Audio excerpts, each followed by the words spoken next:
Good morning. Today's classic read aloud is from chapter 3 of Pride and Prejudice by Jane Austen. We're going to read an excerpt about a scene from a ball where one character insults another character. Now, the funny thing about this is that these two characters will end up married later on in the story. Without further ado, here we go. Mr. Bingley was good-looking and gentlemanlike. He had a pleasant countenance and easy, unaffected manners.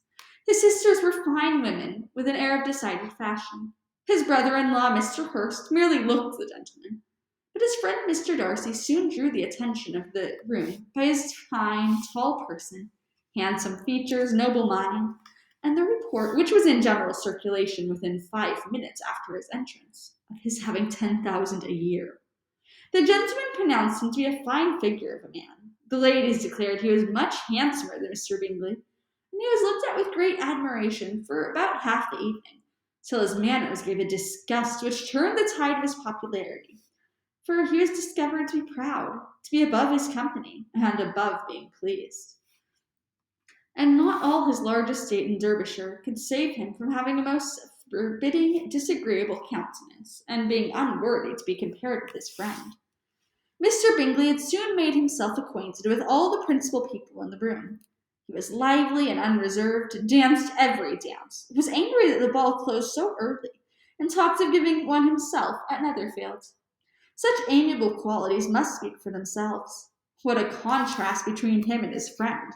Mr. Darcy danced only once with Mrs. Hurst and once with Miss Bingley, declined being introduced to any other lady, and spent the rest of the evening in walking about the room, speaking occasionally to one of his own party. His character was decided. He was the proudest, most agreeable man in the world, and everybody hoped that he would never come there again. Amongst the most violent against him was Mrs. Bennet, whose dislike of his general behavior was sharpened into particular resentment by his having slighted one of her daughters. Elizabeth Bennet had been obliged, by the scarcity of gentlemen, to sit down for 2 dances, and during part of that time Mr. Darcy had been standing near enough for her to overhear a conversation between him and Mr. Bingley, who came from the dance for a few minutes to press his friend to join it. "Come, Darcy," said he, "I must have you dance. I hate to see you standing about by yourself in this stupid manner. You had much better dance." "I certainly shall not. You know how I detest it unless I am particularly acquainted with my partner. At such an assembly as this it would be insupportable.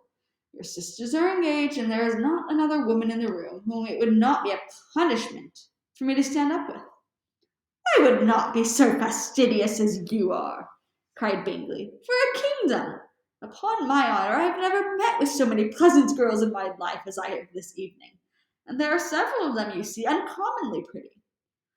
"You are dancing with the only handsome girl in the room," said Mr. Darcy, looking at the eldest Miss Bennet.